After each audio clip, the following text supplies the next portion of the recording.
Ya, jadi tidak heran pemirsa ya, orang miskin semakin menambah di tengah pandemi, ternyata orang kaya dan super kayanya juga di Indonesia ini semakin bertambah.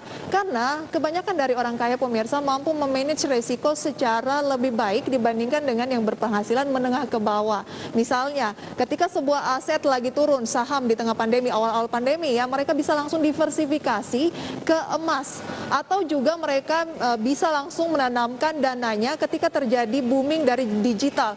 Bahkan ada juga yang ternyata mengkhususkan dana Ventura untuk berinvestasi di digital pemirsa. Jumlah orang kaya di Indonesia juga bertambah karena naiknya harga aset akibat suku bunga rendah di pasar keuangan.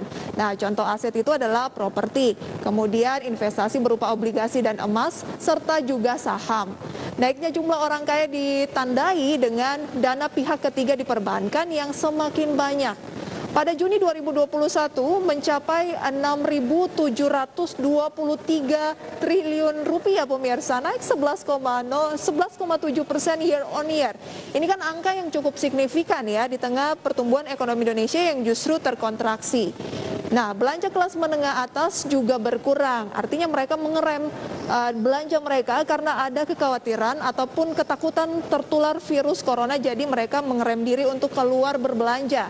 Nah, saham ini merupakan aset produktif yang terus masif kenaikannya di tengah pandemi. Anda tentu mengikuti ya beberapa saham yang kenaikannya justru ada yang 1000% di tengah pandemi COVID-19, misalnya farmasi dan yang lainnya. Di sisi lain, investor pasar modal terus mengalami kenaikan. Nah, berapa kenaikannya?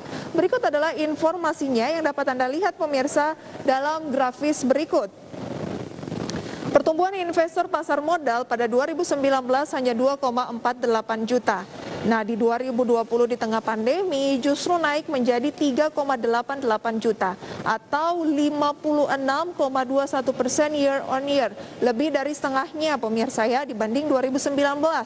Juni 2021 5,6 juta atau naik 44,5% dari 2020. Jadi meskipun pandemi, ternyata masih banyak orang yang sangat berminat bahkan semakin signifikan untuk terjun ke dunia pasar modal, berinvestasi di pasar modal. Dari yang awam, banyak juga yang tertarik ketika pandemi di 2020 karena mungkin banyak melakukan aktivitas di rumah sehingga trading online ini dinilai salah satu alternatif dibandingkan dengan hanya duduk bersantai saja, menonton dan yang lainnya.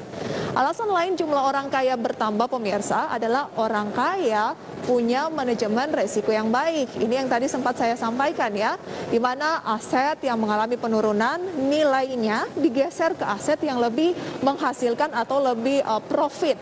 Banyak orang kaya baru muncul dari investasi di startup digital atau ekosistem digital. Karena kan booming ya pemirsa di tengah pandemi tahun 2020 dan juga di tahun 2021. Nah, orang kaya ini yang akan paling cepat mengucurkan dana untuk mendapatkan peluang profit jangka pendek maupun jangka panjang.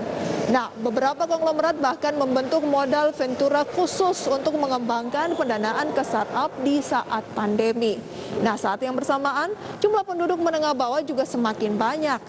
Nah, itu karena rata-rata penduduk menengah bawah tidak memiliki aset produktif. Jangankan memiliki aset produktif pemirsa ya, untuk kalangan menengah bawah, untuk makan saja, ini juga di tengah pandemi mulai kesulitan. Sehingga pemerintah kan memberikan bantuan sosial. Bahkan PPKM saja banyak yang sudah menjerit, apalagi kalau untuk berinvestasi. Inilah yang membedakan orang kalangan menengah ke bawah dengan orang kaya pemirsa. Sehingga orang kaya ini bisa semakin kaya. Penghasilan mereka hanya mengandalkan gaji atau bergantung kepada keuntungan usaha saja untuk golongan menengah ke bawah. Artinya orang kaya bisa memanfaatkan peluang yang ada, mulai dari memanfaatkan peluang investasi hingga memanfaatkan digitalisasi. Nah,